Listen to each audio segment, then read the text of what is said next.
new mystery emerges in the Mariana Trench as scientists detect something below 11 kilometers. In 2011, a ship idles in open Pacific water.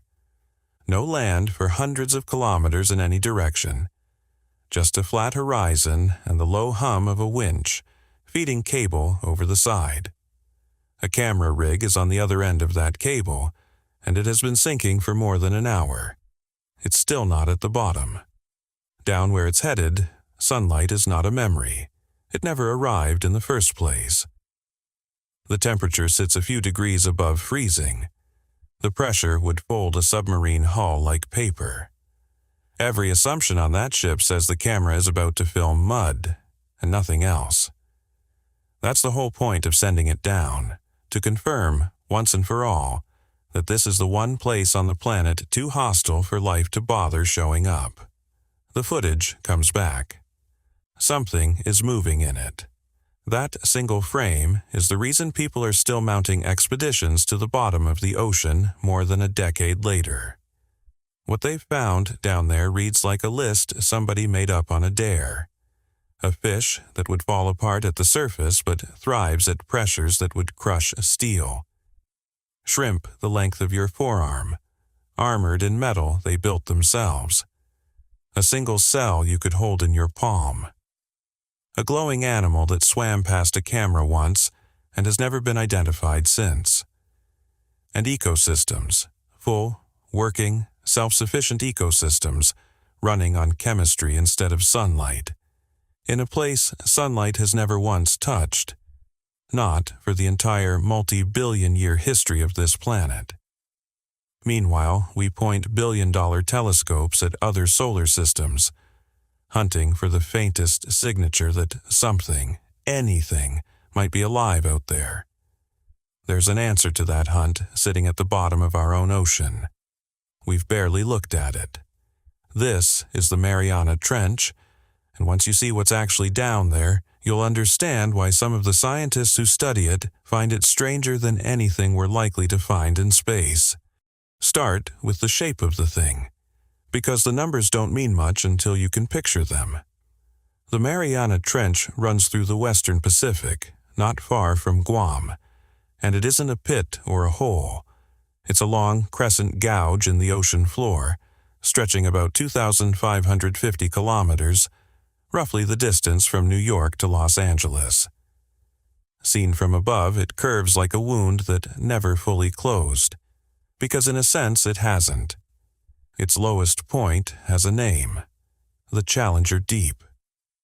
Depending on whose survey you trust, it bottoms out somewhere between 10,900 and 10,935 meters down.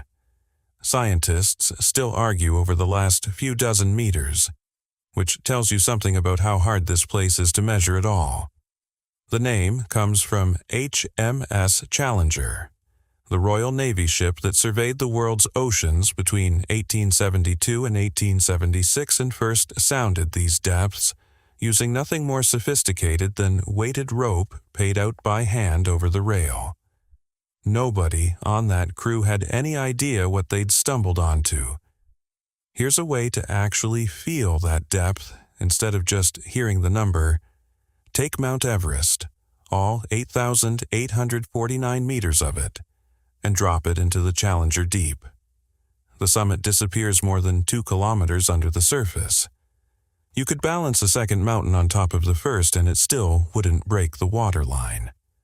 The trench exists because the Pacific Plate is sliding underneath the smaller Mariana Plate, a process geologists call subduction, and one that's been grinding away, a few centimeters a year, for tens of millions of years.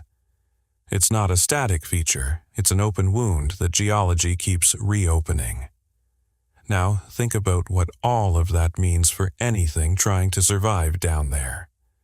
At the trench floor, pressure runs past 1,000 times what you feel standing on a beach. Picture roughly 50 loaded jumbo jets stacked on a single square meter. A submarine hull not purpose-built for this depth wouldn't spring a leak.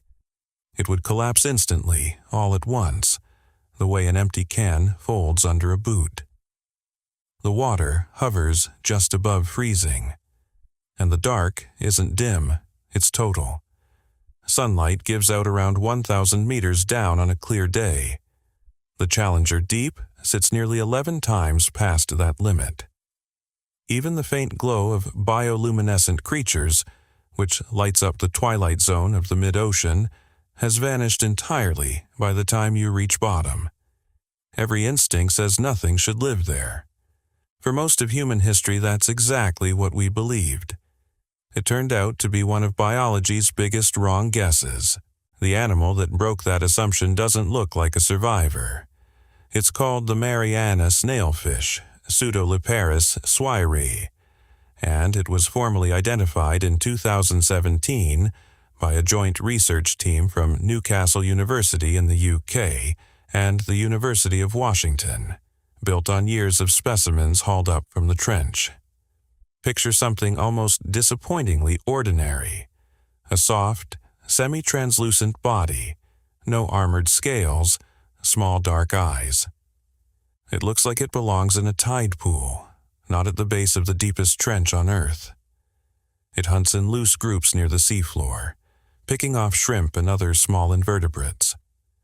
Down there, with nothing bigger around to eat it, that soft little fish is an apex predator. Here's the part that stops making sense the longer you think about it. Haul a Mariana snailfish up to the surface, to the pressure every other fish on the planet handles without a second thought, and its body starts to fail. Not violently, structurally. It comes apart from the inside, because the very thing keeping it intact at depth is missing up here. That's not a flaw, it's the price of an extreme adaptation. The snailfish skeleton stays thin and only partially hardened. Its skull never fully mineralizes the way a normal fish skull does. Because building dense bone costs energy, the trench simply doesn't offer in any reliable supply. So, evolution made a trade. Skip the expensive skeletal armor, and let the trench's own crushing pressure hold the body's shape instead. The environment that should destroy this animal is, functionally, its exoskeleton. The molecule making that trade survivable is called trimethylamine N-oxide, or TMAO, present in lots of marine life, but concentrated dramatically higher the deeper a fish lives. TMAO braces proteins against the deforming effect of extreme pressure. Without enough of it, the enzymes running a cell's basic chemistry would simply buckle and stop working. Researchers tracking TMAO levels across deep-sea species have floated the idea that the compound runs into a hard physical ceiling somewhere around 8,000 meters of depth, which may be exactly why no fish has ever turned up meaningfully deeper than about 8,000 to 8,200 meters. Snailfish have been filmed past 8,100 meters, among the deepest confirmed fish sightings anywhere. Which means evolution built something so exactly tuned to one of the most hostile places on Earth that ordinary conditions, the conditions basically every other fish finds effortless, are the one thing this animal can't survive. Push deeper into the Hadal zone, the term for anything below roughly 6,000 meters, and researchers ran into something that first looked like an equipment malfunction. Amphipods, small shrimp-like crustaceans, are common worldwide. In shallow water, you'd need to squint at a tide pool to spot one. In the trenches of the Pacific, researchers have pulled up supergiant amphipods pushing 30 centimeters long.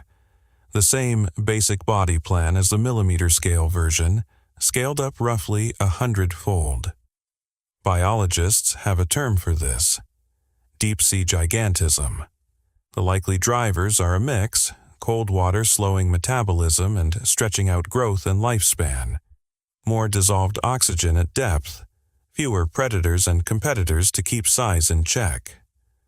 But the size wasn't the detail that actually stunned researchers. It was what the shell was made of. Analysis of Hadal amphipod exoskeletons turned up something genuinely rare in biology: aluminum worked directly into the outer shell, Almost every hard structure in the living world runs on well-known chemistry: calcium carbonate for shells, silica for certain algae, chitin for insect exteriors. Building a metal coating into your own armor is such an unusual move that it barely appears anywhere else in the biological record.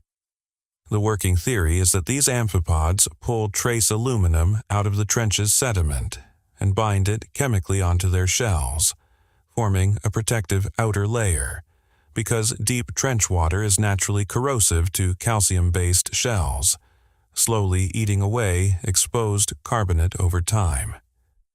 The aluminum coating appears to block that corrosion, functioning almost like an engineered anti-rust finish, except grown by a living animal instead of manufactured. Their eating habits fit the armor. These giant amphipods are scavengers, cleaning up whatever sinks from above: dead fish, decaying plant matter, and increasingly plastic that's drifted down from the surface. We'll circle back to that.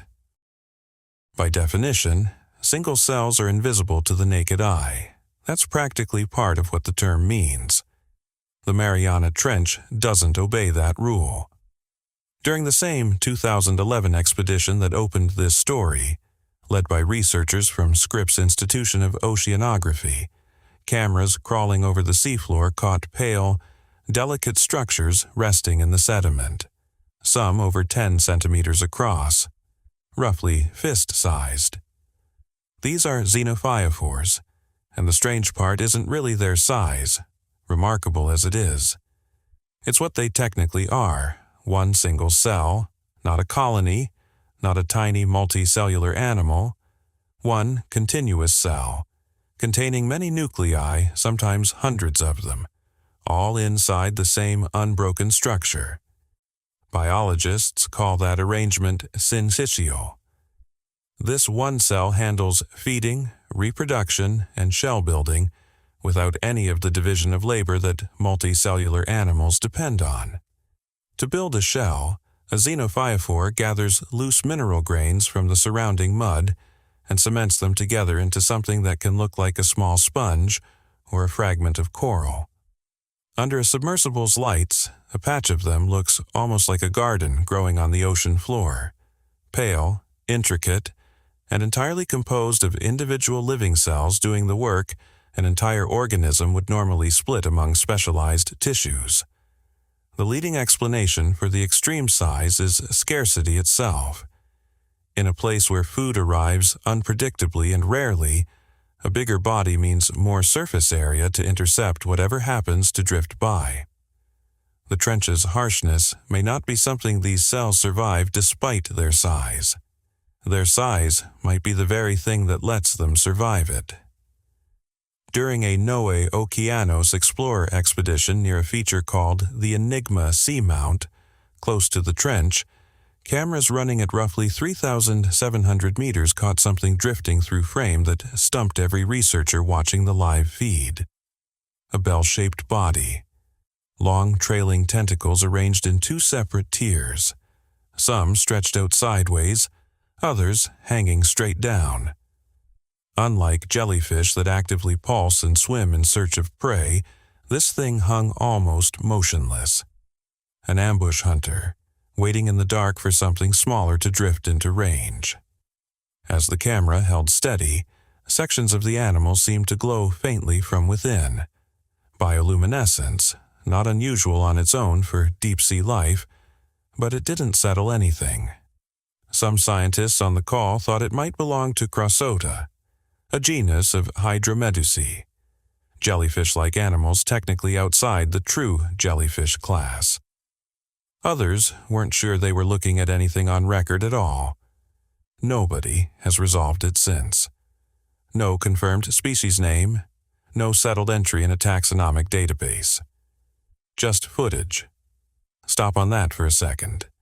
We have time-stamped video of a living animal in our own ocean that science still can't confidently name, while, at the same time, space agencies run programs worth billions of dollars, scanning galaxies trillions of kilometers away, hoping for the faintest chemical hint that something might be alive out there. This isn't a jab at the researchers involved. It's a blunt measurement of how much of our own planet is still genuinely unmapped. Nearly everything alive on Earth's surface ultimately answers to sunlight, even at several removes. Plants turn light into sugar. Animals eat the plants, or eat something that ate the plants. Follow almost any food chain back far enough, and you land on a photon striking a leaf. That relationship is so universal that, for most of the history of science, sunlight and life were treated as practically synonymous. At the trench floor, that assumption simply stops holding. Deep-diving submersible expeditions have found dense colonies of tube worms and mollusks clustered around cracks in the seafloor, where methane and other chemicals leak up from below, among the deepest such communities ever documented, sitting near the bottom of the trench itself. These cold seep ecosystems run on chemosynthesis, specialized bacteria converting chemicals like methane and hydrogen sulfide directly into usable energy, doing with chemistry what plants do with light. The worms and mollusks either eat the bacteria outright or carry them inside their own tissue in a stable, mutual partnership, with the bacteria supplying nutrients the host has no other way to produce. What results is a fully functioning, self-sustaining ecosystem in a place where sunlight has never arrived. Not once, not ever. The first ecosystem like this anywhere was found not in the Mariana Trench, but at hydrothermal vents on the Galapagos Rift in 1977, spotted by researchers aboard the submersible Alvin, run by the Woods Hole Oceanographic Institution, one of the defining biology discoveries of the 20th century, because it proved life could run entirely without the sun. Every chemosynthetic community found since has built on that one discovery, and it changes the math on where else life could exist. Jupiter's moon Europa is thought to hold a liquid ocean under miles of ice, possibly with hydrothermal vents of its own on the seafloor below. Saturn's moon Enceladus actively sprays plumes of water vapor out through cracks in its icy crust, plumes that NASA's Cassini probe detected carrying organic molecules and chemical traces consistent with hydrothermal activity. If chemistry alone can support a full ecosystem in the crushing dark of our own ocean, there's no obvious reason it couldn't be doing the same thing on a moon we've barely started to examine. Near those seep communities, researchers have also filmed nearly transparent eel-like fish gliding through the same darkness, steering by pressure-sensitive sensory organs instead of eyesight. Because at this depth, there's no light left for eyes to use at all. Across huge stretches of the seafloor, a dense mat of bacteria coats the sediment like a living carpet, breaking down whatever organic material sinks down and recycling it so efficiently that almost nothing is wasted. Scientists studying that bacterial layer consider it one of the main reasons life can hang on at all in a place with so little food to go around. The trench isn't a single ecosystem, it's several, stacked on top of one another, each running its own survival strategy, and researchers are still only scratching the surface of what's actually living down there. You'd assume the single most remote, most inaccessible point on the planet would be one of the last places untouched by human activity. It isn't. In 2020, researchers described a brand new amphipod species collected from the Mariana Trench and gave it the name Eurythanes plasticus. That wasn't a coincidence. When scientists examined the specimens, they found microplastic fibers already lodged in the animal's tissue. A species new to science, from one of the least studied habitats on the planet, and it was already contaminated before researchers ever got the chance to study it in an untouched state. Alan Jameson, the Newcastle University marine ecologist who led the work, has pointed to exactly that as the point of the name. proof of how far our waste has already traveled. Later, expeditions have photographed plastic bags resting on the seafloor near the Challenger Deep, and microplastics have shown up in sediment samples across the length of the trench, delivered down over months and years through what researchers call the biological pump. Organic particles sinking from the surface, carrying plastic fragments down with them.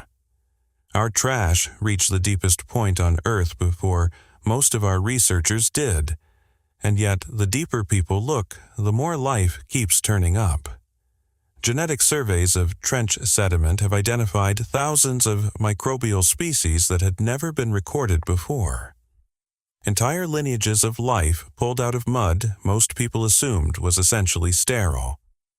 Some of those microbes carry genes that appear to help neutralize reactive oxygen species, the damaging metabolic byproducts linked to DNA damage and aging, along with unusually strong DNA repair systems, seemingly tuned to constantly fix damage from extreme pressure and near-freezing cold. Researchers studying them have floated the idea that this could eventually feed into medical research, and even into keeping astronauts healthy on long-duration missions. There's something almost funny about that. We might end up learning how to survive deep space by studying creatures that have never once seen open sky. Less than 5% of the world's ocean floor has been properly surveyed. Most of the Mariana Trench itself remains unmapped. There are stretches down there that no camera ever has been pointed at. Here's what we do know, pulled from footage, sediment cores, genetic sequencing, and more than a decade of expeditions. A fish held together by the same force that would crush a submarine. Shrimp, armored in metal, they engineered themselves. A single cell the size of your fist, running an entire organism's worth of biology alone in the dark. An animal that's been filmed and never identified. Ecosystems that have never needed a sun. Thousands of microbial species that didn't officially exist, as far as we knew, until someone finally looked. Space is worth exploring. Genuinely, no argument there. But there is an alien world sitting at the bottom of our own ocean right now, quietly building fish out of pressure and armor out of metal, running entire ecosystems on chemistry instead of sunlight, hiding thousands of species we've never named, just waiting on someone to point a camera in its direction and actually leave it there long enough to see. We've barely started. If this gave you something to think about, subscribe. It genuinely helps this channel keep making deep dives like this one.